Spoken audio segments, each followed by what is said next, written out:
तो स्टार्ट करते हैं। क्वेश्चन नंबर 1 आपके सामने, आप पोल भी आपके सामने है, पोल में जवाब देंगे। क्वेश्चन है Kurukh is the spoken language of the people. मैं आपको एक एक क्वेश्चन बताऊंगी कितनी बार रिपीट हुआ है ना।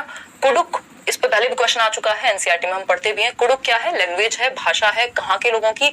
याद कीजिए जरा, फटाफट से बताइए। अलग अलग जगहों की भाषाओं पे चर्चा हम पहले कर चुके हैं प्रीवियसली, बताइएगा, समझेंगे चीजों को। इससे पहले के याद तू आए, हाँ ये फालतू फालतू बातें तो मैं इतनी बढ़िया कर लेती हूँ, ये 90s के गाने मेरे दिमाग से उतरे नहीं है। देखिएगा, अगर हम बात करें, ये अटक क्यों गया, अगर हम बात करें, है ना, लाइक शेयर आप करते रहिएगा, शेयर कर दीजिए उन लोगों के साथ जो तैयारी कर रहे हैं। कुडुक की अगर हम बात करें तो कुडुक है झारखंड की भाषा, ना तो ये असम की भाषा है, ना अरुणाचल, ना मिजोरम, ये है क्या, झारखंड की भाषा है। झारखंड में रहने वाले लोग कुडुक भाषा बोलते हैं, ये हमने एनसीईआरटी में पढ़ा हुआ है। इंपॉर्टेंट क्वेश्चन है, भाषा पे एक ना एक क्वेश्चन आता ही है, कभी मिजोरम के डांस पे क्वेश्चन आ जाएगा, चिराओ जो डांस है वहां का, है ना, उस पे कई बार क्वेश्चन आ चुका है। अब क्वेश्चन नंबर 2 आपके सामने है, देखेंगे, your house is located at x. ये फेवरेट क्वेश्चन है, ये सीटेट का मन पसंद, वैसे तो ये रीजनिंग के क्वेश्चन होते हैं जब आप D2+2 वगैरह की तैयारी करते हैं, बट ये सीटेट का आजकल मन पसंद ईवीएस में क्वेश्चन बन गया है कि आपका घर है एक्स पर और आपको जाना है वाई, क्योंकि वाई तो दूर ही मिलेगा, ठीक, तो घर कहाँ है? एक्स, घर है एक्स पर स्थित, ठीक, और your house is located at x, तो पॉइंट एक्स है जहां पर आपका घर लोकेटेड है, निवास है आपका, ठीक, and your school is located, school कहाँ है सरकार? वाई लोकेशन पे। दोनों ऑपोजिट हैं, although your school is just opposite but you can not go straight, मतलब ऐसे हैं तो आप ऐसे नहीं जा सकते, आपको पूरी दुनिया घूम के जाना पड़ेगा, है ना, 7 समुद्र पार करके जाना पड़ेगा स्कूल। तो देखेंगे कैसे कैसे जाएंगे, क्योंकि इनको भेजना नहीं है ना, फिर आपकी रीजनिंग कैसे चेक करेंगे, अगर सीधा स्कूल भेज दिया तो मजा कहाँ आएगा, है ना। तो your school is just opposite but you can not go straight because of the busy highway, highway है बीच में, so you first go 100 metre due north. तो आप मान लीजिए खुद को यहाँ एक्स पे खड़े हुए हैं और आप अब क्या जाएंगे, अब ऑपोजिट तो जा नहीं सकते, ऑपोजिट इधर भी हो सकता है और इधर भी हो सकता है, तो आप जाएंगे नॉर्थ में। नॉर्थ हमें पता है ऊपर होता है, बेसिक दिशाओं का ज्ञान हमें है, ठीक, नॉर्थ ऊपर है, 100 मीटर चले गए दौड़ लगाते हुए, और फिर उसके बाद क्या हुआ, then cross a 75 metre long subway which is due west. तो वेस्ट में, पश्चिम में क्या है, पश्चिम में बोलते हैं ना वेस्ट को, पश्चिम में क्या है आपका, 75 मीटर आप वॉक किए, तो इधर ईस्ट होगा, हम जाएंगे वेस्ट की तरफ, यहाँ से वेस्ट में गए कितना, 75 मीटर, 75 मीटर वेस्ट में चले गए हम, ठीक। फिर अब क्या करें, finally reach your school at Y which is 100 metre due south. अब यहाँ से आप 100 मीटर गए साउथ में, साउथ मतलब नीचे ही जाएंगे, ठीक, तो आप पहुंच गए वाई पे 100 मीटर, 100 मीटर, क्योंकि 100 मीटर ही यहाँ गए थे, 100 मीटर ही यहाँ गए थे। अब ये कह रहे हैं कि with respect to your school Y, Y से आपका घर किधर है। इन्होंने अगर ये पूछा होता कि एक्स से किस साइड है तो आंसर चेंज हो जाता, इन्होंने पूछा वाई से एक्स कहाँ है, यानी आपके स्कूल से घर किधर है, तो भैया ये तो ईस्ट हो गया, इधर तो ईस्ट ही है ना डायरेक्शन, अगर हम ऐसे देखें तो ईस्ट है। कितने मीटर होगा, ये 75 मीटर का गैप है बीच में, तो 75 मीटर ड्यू ईस्ट, ठीक है ना, बिल्कुल क्लियर है, कोई दिक्कत, कोई परेशानी, कोई दर्द, कोई समस्या, कहीं कोई दर्द हो क्या? कोई कह रहा है आप मैथ्स और रीजनिंग में पढ़ाओ, जमाने हो गए यार मैथ्स मुझे पढ़े हुए, अब तो ऐसी बातें करो ही मत, ये थोड़ा बहुत काम चल जाता है, इतना आता है या चल जाता है, कुछ भी कह लो। C option is the right answer, 75 metre due east, यानी पूर्व की तरफ आपको जाना है 75 मीटर। ये बेसिक ज्ञान हमारे दिमाग में होना चाहिए कि ये नॉर्थ होता है जिसको हम उत्तर कहते हैं, साउथ जिसको हम दक्षिण कहते हैं, ईस्ट यानी पूर्व और वेस्ट यानी पश्चिम, ठीक है, कोई दिक्कत परेशानी। चलिए, और ये इसके बीच में नॉर्थ ईस्ट फिर साउथ ईस्ट, ये सब छोड़ देते हैं, आगे बढ़ जाते हैं इसी बात पे। क्वेश्चन नंबर 3 देखिए, एक और ऐसा ही गणित का सवाल कह लीजिए आप इसको, या टाइम टेबल वाला सवाल कह लीजिए, डिस्टेंस सवाल कह लीजिए, जो कि आता ही है, आता ही है, क्या कह रहे हैं, अच्छा इनको, मेरी वॉच को मेरी ही साउंड जो है बहुत ज्यादा डेसिबल पे लग रही है, तो बताओ हद हो गई, मतलब क्या ही करें अब। देखिएगा एक बार फटाफट से बताइए, डीएलएड की हूँ और ग्रेजुएशन भी कंप्लीट है, क्या पेपर भर दो भर दो भर दो तबस्सुम, क्योंकि कई बार कई जगह पर अलग अलग स्टेट में अलग अलग एलिजिबिलिटी के क्राइटेरिया होते हैं, तो उस केस में आप भर दीजिए, कोई दिक्कत नहीं, पेपर 1 पेपर 2। क्वेश्चन नंबर 3 देखिए और जवाब दीजिए, जवाब दीजिए। अ ट्रेन एक रेलगाड़ी है, स्टार्टेड फ्रॉम नागरकोइल, नागरकोइल से शुरू हुई 5 जून 2020 को, अब से 2 साल पहले, सुबह के 4:15 पे। भाई 24 आवर टाइम फॉर्मेट जो है इनका होता है 24 घंटे वाला, जिसमें 12 के बाद 1 नहीं बजता, 12 के बाद 13 बजते हैं।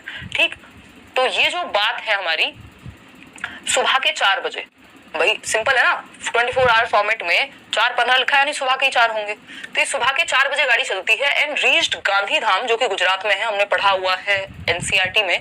तो गांधीधाम पहुंचती है कब? 7 जून को, यानी 2 दिन बाद। कब? सुबह के 3:15 बजे, यानी कि वो पूरा राउंड फिगर नहीं हुआ। तो 5 जून से चली 6 जून तक, सुबह 4:15 बजे तक, 24 घंटे हो गए। 6 जून से 7 तक चली, सुबह 4:15 की जगह 3:15 तक गई, तो 48 घंटे में 1 घंटा कम है, बस 47 घंटे चली गाड़ी आपकी। और कितने डिस्टेंस कितना कवर किया? 2640 किलोमीटर। तो टीडीएस से हम याद करके रखते हैं, और वो टीडीएस क्या है? Time is equal to distance upon speed. ठीक, तो अगर हम बात करते, उल्टा कर दिया शायद मैंने, टाइम को नीचे रखेंगे, डीटीएस होता है जो भी है। तो हमारे पास डिस्टेंस क्या है? 2640 और घंटे लगे हैं हमारे 47, इतना हमें पता है। तो ये डिस्टेंस हो गया और ये टाइम हो गया। एसडीटी होता था जिसको हम याद करते थे, तो स्पीड हमें पता लग जाएगी कितनी रही होगी। ठीक है, एसडीटी, टीडीएस नहीं एसडीटी। तो अगर हम बात करें स्पीड निकालेंगे, यहाँ हम देख रहे हैं सब में 5 है, यानी अगर हमें 47 का टेबल नहीं आता होगा, ऐसा मैं मान ही लेती हूँ क्योंकि मुझे भी नहीं आता, बट मेरे में इतना कॉमन सेंस है कि हमें पता होगा कि भैया 5 जा ही होगा, ये है ना, पंजे ही होगा। तो 47 पंजे अगर हम करेंगे तो 234 और समथिंग निकल करके आ जाएगा, और फिर उसके बाद हम इन में से जो मन करे आपका। बट जब आप 47 5 जा करेंगे तो 234 और समथिंग आएगा, उसके बाद ये 290 बच जाएगा जब कट करेंगे, यानी 29 बचेगा। और 290 का मतलब है कि हमें 6 पे ही जाना पड़ेगा, 4 पे नहीं जा सकते, 2 पे नहीं जा सकते, क्योंकि 47 पंजे में हमने क्या किया था? 234 लगे थे, तो हमें उससे ज्यादा ही चाहिए। तो ये कॉमन सेंस है कि 6 ही आएगा इसके बाद। तो ये 56 पॉइंट समथिंग आ रहा था, मैंने कैलकुलेट करके देखा था जब, तो आंसर हो गया आपका सी ऑप्शन। ये तो बेसिक गणित है, बेसिक। ठीक, आगे बढ़ेंगे क्वेश्चन नंबर 4 पर। अब इस तरह का कोई और सवाल मेरे ख्याल में नहीं है, ये सेट जब मैं देख रही थी। बताइएगा एक बार, क्वेश्चन नंबर है 4, मजेदार questions. The best period for the people of Bihar, Bihar के लोगों के लिए मस्त मौसम कब होता है मधुमक्खी पालन का, बी कीपिंग का? बताइएगा। ये भी आपकी एनसीईआरटी में गिवन है और ये क्वेश्चन मल्टीपल टाइम्स पूछा जा चुका है, हम कह सकते हैं मोस्ट इंपॉर्टेंट है। लगभग हर बार या पता नहीं कितनी बार, जब से मैंने सीटेट देना शुरू किया था बचपन में, 2014-15 की बात है, 14 में फर्स्ट ईयर में दे दिया था, हाँ, तब से आज तक ये क्वेश्चन पूछा जाता रहा है, टाइम एंड अगेन। ठीक है जी, कोई दिक्कत हो तो बता दीजिए, नहीं हो तो भी बता सकते हैं आप, बट अभी तो आपको जवाब देना पड़ेगा। 2018 में कंप्लीट हुआ है, क्या कंप्लीट हुआ है? ग्रेजुएशन। डीएलएड 2017-19 का सेशन है। मेरी 6 to 8 वाला पेपर दे सकती हूँ, मतलब आपने बीच में ही शुरू कर दिया था मैडम, तो इस केस में आपके साथ पंगा हो सकता है अफरोजा, है ना, क्योंकि बट अब तो डिग्री डिप्लोमा एक साथ अलाउड है, भर दो यार, भरने में क्या जा रहा है। पहले से गारंटी तो अभी कोई नहीं दे सकता, बट हाँ, आपको एक साथ नहीं करने चाहिए थे, ऐसा कई लोग करते हैं। हम लोग 12,000 लोग जुड़ चुके हैं और लाइक किया है सिर्फ 4,000, 3.9 के लोगों ने, तो ये बहुत ही नाइंसाफी है। मेरे आंसू आ गए ये देख के। एससी कैंडिडेट्स के लिए ग्रेजुएशन में 5% रिलैक्सेशन है क्या? मैंने बीएड किया है, हाँ हाँ होगा होगा, और देख लो एक बार। चलो आगे बढ़ते हैं, इतनी बात है, आगे बढ़ेंगे। बहुत सारी बातें हम कर चुके हैं, अब और बातें नहीं करेंगे। तो इसका सिंपल आंसर है अक्टूबर टू दिसंबर। ये आपकी एनसीईआरटी में लिखा हुआ है, मैं अपनी मर्जी से बना करके नहीं बता रही हूँ। ठीक, तो एनसीईआरटी की समरी अगर आपने चैनल पे नहीं देखी है लेट्स लर्न पे, तो देख लीजिए। अदरवाइज मैं कुछ बड़े बड़े सेशन लगा करके 1-2 दिन बाद से आपकी एनसीईआरटी ईवीएस की Hindi pedagogy, English pedagogy 1-2 session में निपटा देंगे सब। ठीक, तो अक्टूबर टू दिसंबर है इसका सही समय, B option is the right answer. देख लीजिए आपने कितने % लोगों ने सही उत्तर दिया। एक बहुत ही प्यारा आंसर जिसके लिए हम ये डब्बा लेकर के आए थे, I mean packet, cover, whatever you want to call it. ठीक, पाउच, है ना। क्वेश्चन नंबर 5 देखिए, Velcro is used to stick together many things. Who among the following got inspiration from nature to make Velcro? यानी कि Velcro का उपयोग बहुत सी चीजों को एक दूसरे के साथ चिपकाने में किया जाता है। निम्नलिखित में से किसने प्रकृति से प्रेरणा लेकर वेलक्रो को बनाया? आपको याद होगा एक चैप्टर है एनसीईआरटी में जिसमें बात क्या होती है, जिसमें बात ये होती है कि आप एक जगह से दूसरी जगह चिपक के फर के थ्रू, जानवरों के, इस तरह की एक स्टोरी है ना। तो वो उससे आइडिया आया एक व्यक्ति को जिनका नाम जॉर्ज मेस्टल था। आंसर मिल गया होगा आपको अब तक। तो जॉर्ज मेस्टल को आइडिया आया, उन्होंने उनको स्टिक करके एक ऐसी चीज बनाने का प्रयास किया जिसको हम बेल्ट्स में, जो हम सैंडल्स बोलते थे जिनको आजकल हम और कुछ भी बोलने लग गए थे, और इस तरह के चीजों में चीजों को आपस में चिपकाने के लिए वेलक्रो का यूज करते हैं। ये वेलक्रो है, आवाज करता है बहुत इरिटेटिंग, है ना, चिपक जाता है एक दूसरे से। तो ये है वेलक्रो, आपका देख पा रहे होंगे आप, नहीं देख पा रहे हैं तो देख लीजिए, इससे ज्यादा पास हम आकर के नहीं दिखा पाएंगे। खैर छोड़ दीजिए इस बात को, ये माइक रखने के लिए है तो माइक इसमें से गिरता नहीं है। क्यों? क्योंकि जॉर्ज मेस्ट्रल की बदौलत हमें क्या मिल गया था? वेलक्रो मिल गया था, तो हमने इसको ऐसे चिपका दिया। ठीक, आप अपने टूटे हुए दिल को नहीं चिपका पाएंगे, ये बहुत ही विडंबना है, वेलक्रो वहां यूज नहीं हो पाएगा। देखिएगा, अगर हम बात करें तो ये जॉर्ज मेस्ट्रल का जवाब होगा इसका सही आंसर। एनसीईआरटी में इन पे स्टोरी है कि कैसे इन्होंने देखा नेचर में जो कुछ बीज हैं वो स्टिक कर जाते हैं, इस तरह की एक स्टोरी है। ये जॉर्ज मेंडल जो है वो मटर वाले हैं, है ना, फादर ऑफ हेरिडिटी कहते हैं इनको। रोनाल्ड रॉस वो मच्छर वाले व्यक्ति हैं जिन्होंने मलेरिया के बारे में पता लगाया था। एनसीईआरटी में कहानी है इनकी। इजाक एसिमोव पे हमारा कोई फोकस नहीं है। ठीक है, आगे बढ़ेंगे। जॉर्ज मेस्ट्रल, चलिए, C option was the right answer. Velcro याद रखिएगा, क्वेश्चन इस पे दोबारा पूछा है, इससे पहले भी आ चुका है आई थिंक। क्वेश्चन नंबर 6 है, which one of the following is a union territory of India. हमें पता है जब से मैप पे 1 से 2 क्वेश्चन मिनिमम आते हैं, आज से नहीं जमानों से आते हैं मैप, और एक आपका डायरेक्शन का क्वेश्चन, और एक आपका मैपिंग स्किल से रिलेटेड आता है वो भी। ठीक, तो ये मैप वाला क्वेश्चन आता ही आता है कि इंडिया में कितने स्टेट हैं, कहाँ कौन सी डायरेक्शन की बात पूछेगा कि अच्छा ये नॉर्थ में है, साउथ में है, नेबरिंग स्टेट्स कौन से हैं। तो मैप अपने घर में लगा लीजिए, दिल में लगा लीजिए, सामने स्क्रीन पे लगा लीजिए, फोन पे लगा लीजिए, ताकि मैप में दिखता रहे कि जम्मू एंड कश्मीर के बराबर में ये है, पंजाब यहाँ है, उत्तराखंड यहाँ है, तो थोड़ा सा आइडिया रहेगा। तो अगर हम बात करें तो भारत में कौन सा भारत का संघ या केंद्र शासित प्रदेश है, बताइएगा। आज लाइव देख रही हूँ बहुत टाइम के बाद, बेबी हुआ है तब से टाइम नहीं मिला। आकांक्षा, आप बहुत बढ़िया करोगे जीवन में, मुझे याद हुआ आप पहले बहुत कमेंट करते थे, ठीक है ना, बहुत अच्छा करोगे। होपफुली आपका जो बच्चा है वो हेल्दी हो, देखिएगा, और आपसे इंस्पायर्ड रहेगा ही क्योंकि आप इतनी मेहनती हैं। देखिए, अगर हम बात कर रहे हैं यूटी की, तो इनमें से कौन सा केंद्र शासित प्रदेश है? अरुणाचल प्रदेश जी नहीं, मणिपुर नहीं, मेघालय नहीं, ये सब स्टेट्स हैं। यूटी जो है वो जम्मू एंड कश्मीर है, पहले नहीं हुआ करता था, अभी जब ये बाइफर्केशन और ये सारी चीजें हुई तब जाकर के जम्मू एंड कश्मीर और लद्दाख ये यूटी बन गए, ठीक है ना।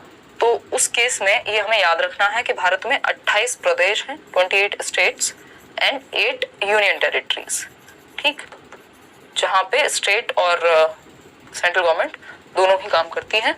तो 8 यूटीज हैं, 28 स्टेट्स हैं, जिसमें लेह हुआ या लद्दाख हुआ, जम्मू एंड कश्मीर हुआ, दिल्ली है, चंडीगढ़ है, दमन एंड दीव, नागर हवेली जो भी है वो सब है, ठीक। चलिए खैर आगे बढ़ते हैं। तो ये आंसर इसमें डी ऑप्शन था, क्योंकि ये जो चेंजेस हुए हैं उसके बाद से इस तरह के क्वेश्चन इन्होंने और पूछे हैं ताकि आप कंफ्यूज हो। क्वेश्चन नंबर 7 देखिएगा, क्वेश्चन नंबर 7 देखिएगा, क्या कहता है, which one of the following states of our country has mines of aluminium. देखिए ये एल्यूमिनियम को बहुत प्यार करते हैं, कौन? सीटेट वाले या सीबीएसई वाले। तो ये एल्यूमिनियम पे हर बार एक क्वेश्चन डाल देते हैं, कभी कि ये एल्यूमिनियम किसका मिक्सचर है, हाँ दादर नगर हवेली, बिल्कुल।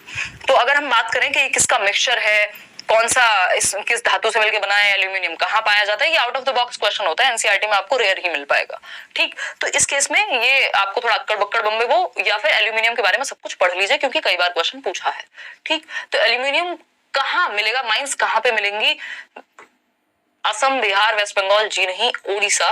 और उड़ीसा में 51% यानी हाफ जितना टोटल कंट्री में मिलता है उसका आधा उड़ीसा में मिल जाता है, बॉक्साइट बेसिकली। और बॉक्साइट से एल्यूमिनियम, बॉक्साइट की एक ओर होती है, तो ये बॉक्साइट से हम एल्यूमिनियम निकाल लेते हैं, तो ये बेसिकली उड़ीसा में मिलता है लगभग 50% से भी ज्यादा, ठीक है ना।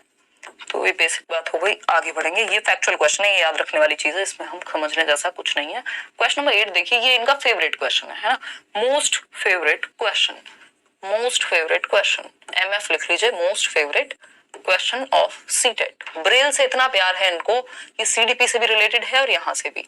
ब्रेल स्क्रिप्ट की बात कर रहे हैं। In Braille script rows of raised dots are made on a thick paper, this script is based on. यानी कि जब हम ब्रेल लिपि की बात कर रहे हैं तो ब्रेल लिपि में मोटे कागज पर उभरे हुए बिंदु बने होते हैं, ऐसे डॉट छेद कर करके इस तरह से बनाए जाते हैं, वो डॉटेड होते हैं, जिनको आप, वो बच्चा जो विजुअली इंपेयर्ड है या ब्लाइंड है, जिसको दिख नहीं सकता है या कम दिख पाता है, वो टच करके या फील करके पढ़ सके। तो ये कितने डॉट पे बेस्ड होती है, वो जो डॉट्स हैं जो उभार करके बनाए गए हैं, वो कितने डॉट्स होते हैं, नंबर ऑफ डॉट्स, ये बहुत बार पूछा गया है, बहुत बार।